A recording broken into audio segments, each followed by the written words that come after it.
Welcome to Corks and Conversation with Lisa Renee Jones. Yes, we're so excited to talk with Lisa today. She's a prolific and best-selling author, and we just have so much to discuss with her. I can't wait. So let's dive in. So plus we're in the same place. I know. This is so rare for us. I'm not used to turning to look at you. I know. Because this is new. But I want to tell everybody about Lisa Renee Jones in case they are not aware. So a couple things you need to know. She is a New York Times and USA Today best-selling author. She is do you have a copy of her book? She is yes, and we're showing The Poet is a standalone thriller. Yes. She also has another thriller series, which is the Lila Love thriller series. Yes. She is also an extremely successful romance writer, which we also can't wait to ask her about. She is the author of the highly acclaimed Inside Out series, the Tall, Dark, and Deadly series, and the Secret Life of Amy Benson series. From all these books, she has spent weeks and months on the New York Times bestsellers list and the USA Today bestselling lists. Prior to her career in writing and publishing, she owned a multi-state staffing agency that was really highly recognized by the Austin Business Journal. She was written up in Entrepreneur magazine. Very, very impressive stuff.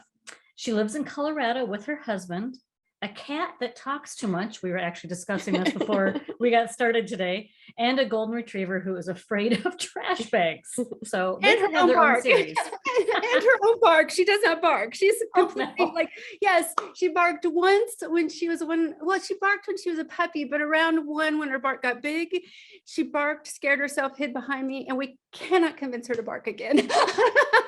Oh my gosh, she needs her own book series, I think. So welcome, Lisa. We're so glad you're here today. I'm so glad to be here. Yeah. Well, first things first. Yeah. We should talk about the wine. The wine. That's most important. Oh, yes, is the wine. Wine. So we went with Lisa's recommendation today, the Meiomi. Did I say that right? What? That's right. You said it right. Yeah, Meiomi Pinot Noir. It's from California. And so this is the bottle if you're watching us.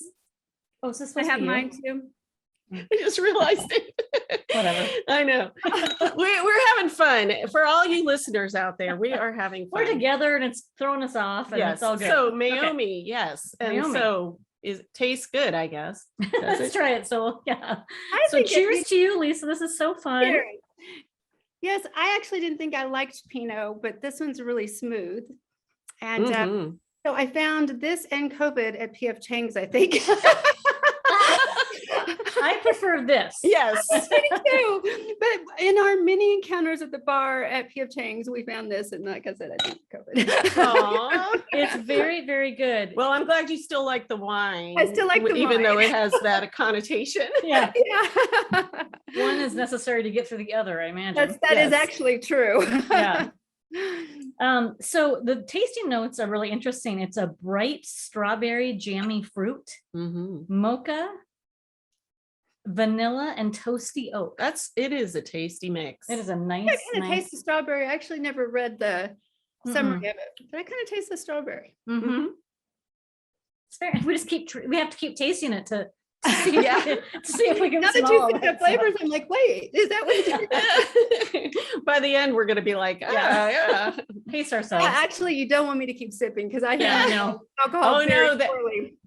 Very poorly. We hope that we get some fun stuff, when people have I don't know. All right, so let's get into your writing. You are a prolific writer. While Christy and I were in my office today, I was scrolling through your website and I was counting the number of books. I think I got to like 105.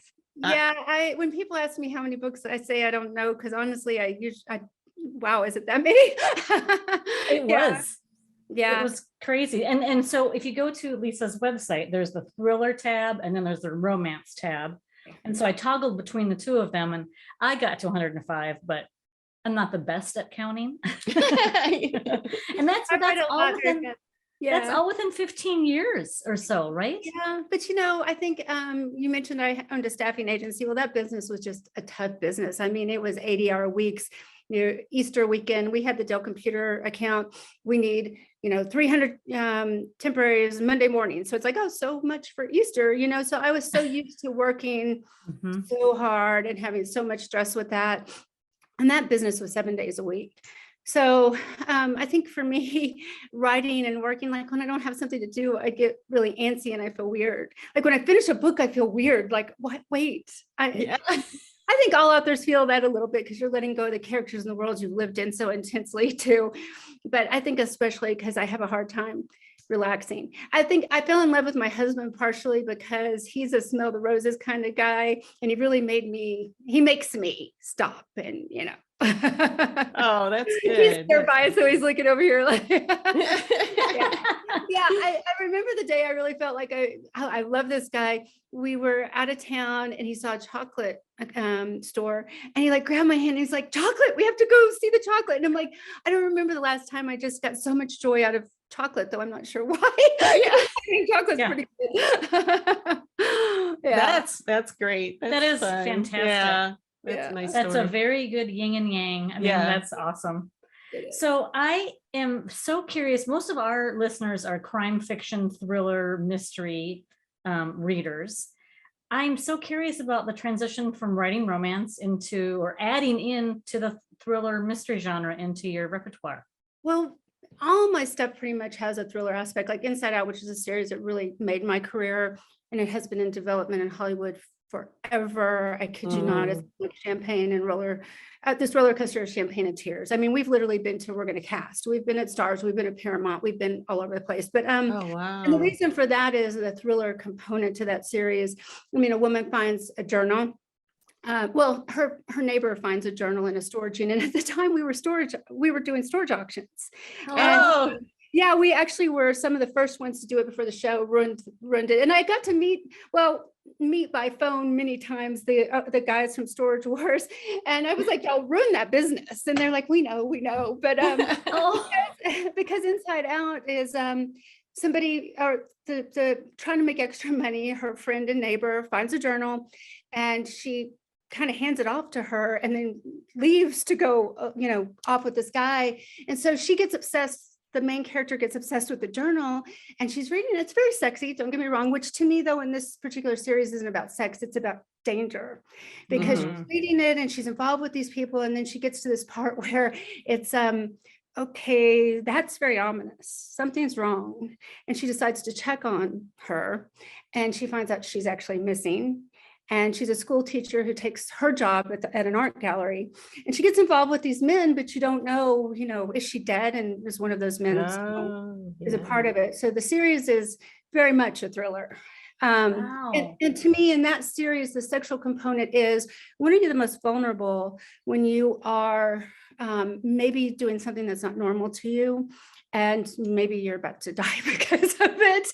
And I mean, how many true crimes do you see that are people who go to sex clubs or something like that, And in this case, it's not about a sex club. It's just about her and the relationships and how she, stretches. So my roots really are in thrillers and romances. But it's the thriller aspect of it that I have always loved.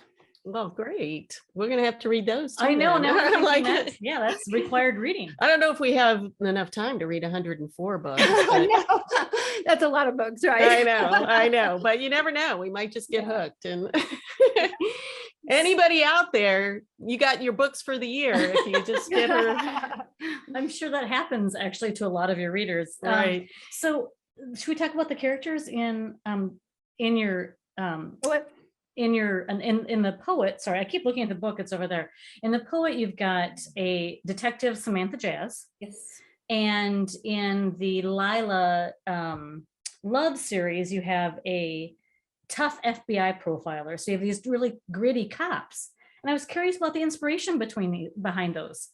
Well, Lila and Sam are like 9 days. Sam is polite and nice and doesn't appreciate cursing and things like that, even though she's super tough. Whereas Lila, I have all kinds of gear for my readers that say things like, I'm a perfect effing angel, that kind of thing, because she says the F word a lot. She doesn't take people off guard, but they call her Lila effing love. If you're offended by the actually, I did start reading one of the I know you loves. said that, I have it on my Kindle, actually. I was like, oh, I want to see what these are about. So it's good so far, but I'm only a few pages in. Well, I feel like with Lila, it's about she's one of those people who, in the world where there's a lot of people who like, everything offends everybody. Well, Lila intentionally offends everyone, but she also, she's not discriminating against anything but stupid. If you're gay, she's fine. If you're Black, she's fine. If you're white, she's fine. If you're tall, if you're short, if you're whatever. But if you're stupid, she has a problem with you. So I think that, I can get behind that. And I have people say a lot, oh, Lila says those things we want to say. She's like, are you effing serious to people when they say something stupid? Right. That must be so much fun to write. Oh, she is. It's like everything I really can't say, she says, and she tells stupid jokes that nobody gets too. So, I mean, and slipping into her character is really easy for me because I've been writing her for a lot of books. And so that's a lot of fun. But Sam was fun too, because Sam was a complete different character in the way she approaches, investigating the crime, and the people that she's interviewing is completely different. Where Lila tries to take him off guard in one way, Sam tries to do it in more strategic ways. Don't get me wrong, they're both strategic, just in a different way, a soft charm. She's you get more from sugar than salt, whereas Lila's like, it's all salt. Yeah. I love that. Well, speaking of the poet, so this book is about a serial killer who leaves an interesting calling card with his victims, which is lines of poetry. Yes, it's the poet. And these messages, he leaves them with the victims, the pieces of poetry, and they seem to be designed especially for Samantha Jazz. So we're not going to give anything away. Yeah. But we love this combination of murder and poetry. Like, where did that come from? I mean, how did you even? Sometimes I don't know where this stuff comes from, but my mom has books of poetry that she wrote. So I thought, I think probably that was there in my mind. I always say that we, as writers, use almost everything we're ever in contact with. I had a series that I went to Rome, and I went to France, and I swear every single thing that happened to me there was, in the book. I mean, things like, what do you mean you don't have mirrors in the bathroom? Yeah. I don't understand the concept of that. What if you've got something in your tooth? Why do you think I'm in the bathroom? I haven't checked myself. Make sure, or lipstick all over my face, which I've done quite often. So, that kind of thing. So, but when you're talking about a thriller thing, there's a lot of pickpockets, if there's whatever things that you're, that come into your life, end up showing up, even if it's years later in a book. So I feel like that was a real influence. My husband's obsession with serial killers, I think, also a factor. I mean, he's obsessed. He loves serial killer novels. He loves serial killer movies. And so I often talk to him about the books. Even if I don't get to read them myself, I hear all about them from him. So I think that kind of maybe led to a little bit of my interest in that as well. Oh yeah, I like serial books too. Okay, so you seem to have mastered the art of the twist, and you leave us guessing and wanting to turn the pages. And now that we've talked about it, I guess it is very similar in the romance, or at least the romance you write. They're the same approach then, I guess, as thrillers. So that would be a natural transition now that I'm thinking about it. Because at first I was like, is it the same in romance? I don't read a lot of romance, but if you got the thriller going. Yeah, I mean, I'm not somebody who believe it or not, though, I came up writing category romance and wrote a lot of those little cheesy category romances, and I really didn't enjoy that much. But I will say that I learned a lot from editors with that, because but even my tendency was, she'd be like, Lisa, you cannot kill somebody in these books. I'm like, oh, but they're the bad guy. Why can't they kill him? And I had a novel where with one of my publishers, and it was romance, and but it was a special forces guy, and I was trying to write realistic. I like to write realistic, and they were in Afghanistan, and it was a teenager who shot and killed his friend, and he was trying to kill him, and he shot and killed him. Like, you can't kill him, Lisa. And I'm like, what? So, I mean, you could see that even when I started out and I got in however I could get in, because back then it wasn't like it is now. I mean, publishing was very difficult to get in. I mean, I'm one of the old schoolers that started when it was a very exclusive club. And so you start where you can start. So even then, though, that was, you can say I was writing thrillers in my own way. I was like, but I can make it into that, you know. You were destined to write thrillers. There's no I was always question. going to. I always wanted to. Yeah. That's awesome. That's great. All right, so let's take a little sip of our lovely Pinot Noir, and this is the time where we it's a little about midway through our talk, and we ask the authors we get to talk to what we call the question in the bottle. And That's cute. it is maybe it's the question you might get to at the bottom of a bottle. Oh gosh, what's that gonna be? Yeah, you can pass if you don't like it. Yeah, or you can pick another one or something.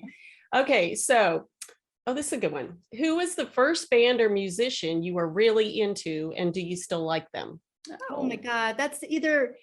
I'm showing how old I am, aren't I? No, we're like, you're really telling we me haven't how heard old I yet, unless you're gonna say somebody like from the 20s or something. Well, I mean, well, I don't know whether it was Rick Springfield or Andy Gibb. Oh, that was my generation too. Andy Gibb came on the radio the other day, and I'm singing all the words and everything. I was like, how do you know all the words? It doesn't go away. Isn't that crazy? It stays with you. Yeah. Who would yours be? Well, when I was real young, it was what Donnie and Marie. Oh my God, Donnie Osmond. Who are still around. I know. They both are. Yeah. Mine would be Sean Cassidy. I liked him too. He was he was on like I had like Tiger Beat magazine. Tiger Beat magazine. Yeah. And he was on that show, The Hardy Boys or something. Yeah. That's right. I loved the Hardy Boys. You have no idea how excited I was when Rick Springfield became the devil on Supernatural. Oh, I don't think I even knew that. I didn't either. I haven't watched Supernatural. He was the devil. That's hilarious. Well, Yeah. so we're both all around the same age, I can tell. Okay, that's really, really funny. Yeah. All right, you're up. It's your question this time. I won't take it. Well, I keep stealing her question. no, actually, no, you haven't been, but I guess. Oh, it is mine. It was just the intro. I was supposed to do the intro. Oh, well. We're not, this is why we don't do this together. Because we're together, now we're like, whatever. So anyway, the question is, and now we're going to turn a little bit to publishing aspect. So you publish several books each year, which is amazing. And so can you tell us a little bit about your process that allows you to be able to turn out so many books a year? And I know you have like contracts with different. Yeah, I mean, you're writing to deadlines. So, I mean, it's a job. You have to look at it like that. And people think, oh, it's so great. You get to write books for a living. And it is, don't get me wrong, but it is a job. I mean, if you are sick, if you have something personal going on, you still have to write the book. And I remember many years ago now, my mom had a stroke and I finished the book, but my editor came back later and she's like, Lisa, this isn't you. And I'm like, I know, I should have known. But when she told me all the reasons she thought it wasn't, I'm like, oh God, you're right. And then I had my daughter-in-law ended up, she was in her early 30s and got on life support for the flu. That particular year, I think it was 14, there was a flu virus that it hadn't been around for like 20 or 30 years. So anybody 30 or under had never been exposed. So they were in real trouble. So there were a lot of people in that age group that were hospitalized, and they responded to it about like people are responding to COVID. It was a shocking new virus. She was completely healthy. So here's my son, who's like this alpha macho guy who calls me bawling that his wife's just been put on life support. So I went and I wrote my book there, but I'm the one who said, I was reading through it. I'm like, oh, okay, it's not It was one of the Inside Out novels. I'm like, this is not right. I had to call my editor and say, I can't turn it in. And then once I was home and she was off life support and all was good, I knew exactly what to do to fix it. So, I mean, that's the thing. You have to be disciplined. You have to write no matter what. But there's always that creative element. And most people in the industry do understand that as long as you're reasonable about it, Right. you can't always have a problem, or Right. a career. Yeah. And now you've got enough of a track record, I would say, that they would be able to understand that, okay, Yeah. Yeah. I would Yeah. hope. But I mean, because COVID has been hard for a lot of people too. oh, yeah. Yeah. Like I mean, the brain fog after it, which I've talked to quite a few writers and they all said it took about 3 weeks, and I'm on week 3 now. And I can tell that my brain's functioning normally again. But I just had kind of a haze. My husband didn't get that at all. He, Really? he was a few days, he was fine. But I've had the haze, which has been, I don't like it. Frustrating. Write my book, I've got to do my Yeah. stuff, But as far as writing goes, I mean, I pretty much do write 7 days a week. I know Stephen King's book on writing. He says, I tell people I don't write on Christmas, but I do. Yeah. Because if you're in the story, and it can really affect you if you change it, even if I write an hour, I just touch those characters or just a little bit. I read through my chapters from the day before, I do something to stay in the story. And then when I do take a break, it's always wonderful, but it's always hard to start writing again. So do you have like do you have like a normal writing day, like a pattern or anything? Or you just I do. Yeah, we tend to stay up really late. So I tend to start writing around noon, and then I'll write till like 6, and we'll go take a 3-mile walk with the dog. And then we go to the gym. And then the gym is actually where I plot a lot. I don't know why, other than there's only room for the pain in the story. I can't think about all the other stuff. And a lot of times while we're walking, I plot with my husband. I'll tell him. And if I'm stubborn, I'm like, I can't get it. He's like, talk to me. I'm like, I don't want to talk. And finally, 3 days later, okay, I got to talk, because sometimes it's not even something he says. It's me just going through it in a verbal way to figure out what is wrong. And so, especially with thrillers, because there's a layering of, what you're telling people and what means something. An easy example that comes to me is Inside Out. There's roses, and you don't realize how important the roses are, and all the layered ways these roses come back to murder. And so with the poet, it's those poems. And they're ultimately telling a story that's a very personal story for her. And this killer has been, I don't think it's really giving away that much, that he's been at least in her life, even if she didn't know he was in her life, for many, many years. And that's why he's so obsessed with her, and why she's so perfect for them to say, you need to be the one on this case. Why they knew even without her name, or the killer knows even without her name, she's going to be the one they pick to help solve this crime. So I'm guessing that you must be a person of the plotting design, not so much the pantsing, based on what you're saying, or am I guessing wrong? I do tend, because with the thrillers, the publishers really like to know where it's going, but like the poet ended up being nothing like what I plotted out. Inside Out was the same way. And there were so many little things that come to you as you're writing it, and you go, this doesn't work. Like the place I started the book, I think it was the poet. Yeah. I started the book at one place, and I'm like, this doesn't work because they don't know everything that happened before. I have to go back and start at a different place, which very rarely that happens to me. But I mean, there's just this layering effect that you don't always understand until you're writing it. Interesting. Yeah. I love that. Yeah. So we did mention that before writing, you had a very demanding career that you had created, this business for yourself. I did. I'm very curious about the transition. What took you from that very successful business that you had created into this one? Well, I had done some acting and some independent film, like actually starred in some independent film, but I had kids, and then my oldest son actually got accepted into actor studio with full ride. And I was kind of involved in that world, but it was very impossible for me to do all of that and raise my family. And I mean, I wanted to be successful. So I ended up don't even ask me how I ended up in staffing. I just did. And I'm one of those really obsessive people who, if I'm going to do it, I'm going to do it all the way. And so I was fortunate to be very successful in that. But that creative thing, as my kids got older, it was there. So I used to fly between Austin and Dallas 4 days a week. And yeah, and I used to work on the plane. I met the CEO of a very large insurance company because he was sitting across from me. He's like, I have never known anybody that works this hard at 6 o'clock in the morning. Because I was just writing, and we didn't have laptops back then, not like that. And so I'm writing millions of pages of stuff, like for my assistant and for all this stuff. And so, I mean, but then one day I had been a big reader growing up. I was in the airport, for once I'm going to read a darn book instead of work. I just need, my kids are active, my business is active. I need something for me. And I finished the book and I said, I'm going to write a book.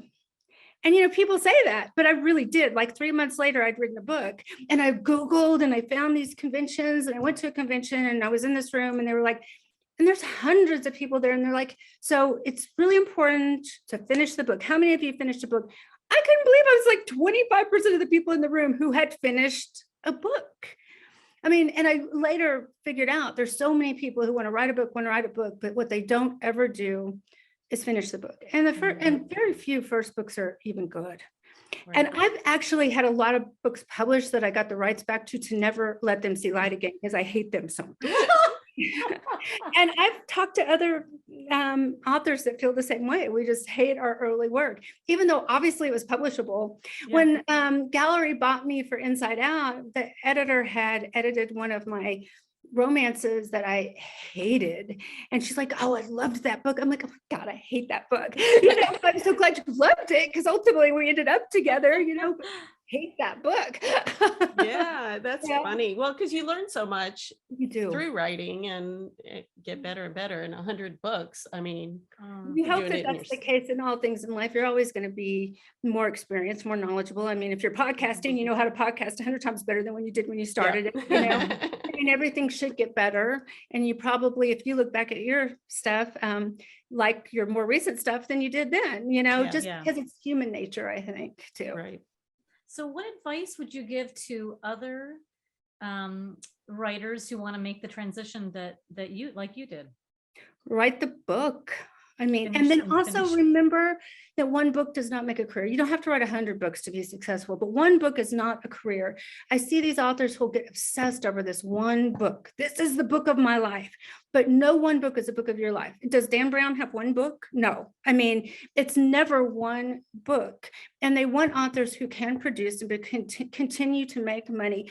Also, the other thing that authors or people don't understand is it's a business. It's about making money. Mm-hmm. So you have a right to make money because if you don't, the publishers won't make money. So they think, they want to, this agent wants to sign me. Well, make sure that you actually know this is a good agent. This publisher wants to sign me, but they want to pay me pennies. Is that really the best move? Because now you've established your work for pennies. Mm-hmm. So people have to approach things and look at this as a business. And it can be very hard for somebody who's actually never been in a business situation. I mean, they've never had to think about how do I make money? They go to work, but mm-hmm. making money. Right. And when I tell people don't feel guilty about making money or wanting to make money, because if you don't, your publisher will drop you. So you have to, it is about making money. How many stars, I can give the example, do you see who had hot careers and then all of a sudden they made a couple of bad films and then where are they? They're gone. Right. So it's just like that. You have to think, it's about making profit. It's a business. Mm-hmm. That's really wise, realistic advice. Yes. Yeah. Yes. And I don't think anybody's really told us that before. They've said treat it like a business, but not, I mean, you really deserve something, You really are a small business owner as a writer. Mm-hmm. I mean, you are that way. Mm-hmm. Yeah. And I mean, I see a lot of people who, so when I very first started publishing, I was not making that much money. So I decided, how do I take what I already have and make some extra money on the side for it? Because I always say I was making school teacher pay. It wasn't until Inside Out that my career really took off and I made a living at this. And so I started doing marketing for other authors. So I got to deal with so many authors that were well published. Some were like small press, some were very big names. And I got to see a lot of divas that shouldn't have been divas. And what was ironic was a lot of the divas that shouldn't have, are the ones who weren't divas, could have been divas, but they weren't. It was really interesting. And then over the years to watch how all those careers have played out. And it was the non-divas that are still around. It's interesting. But also to see their different perspectives, it's great if you can just write your book, but very few authors can just write their book. This has gotten to be more of a competitive world, the internet, podcasting, all of that. If you don't do a whole lot of hats or wear a whole lot of hats, that's the business now. It's so much different than when I started. Interesting. There's a lot more competition too. Yeah. Right. Yeah, there is. Okay, so before we go with Lisa, we have one final question. Okay. Yes. So, which of your characters would you like to share a meal with, and what would it be? Lila Love, and does it have to be a meal? Can it be just food? Yes. Yes. Because I'm not a big drinker, but with Lila, that would be a lot of fun. So Lila, definitely. I think everyone wants to have a drink with Lila Love now. Yeah. Okay, so Lisa, if any of our listeners want to reach you, what's the best way for them to seek you out and get a hold of you? Well, I'm on all the social media and I'm very active. So any social media platform, and then of course there's my website, but really social media in general. If you email me there, if you do it, you text me, or not text me, but you know what I mean. Tweet or whatever. Yeah, I always respond to people. So Awesome. Yeah, we'll have all those links on our website too. We will. This Thank been you. so I much appreciate fun. that. Yes. Thank you so much for this fun conversation. I We're all know. together and everything. We keep looking all at we each have other. to do is now we have to do a Cheers. cheers. Cheers to Lisa. Cheers. Cheers.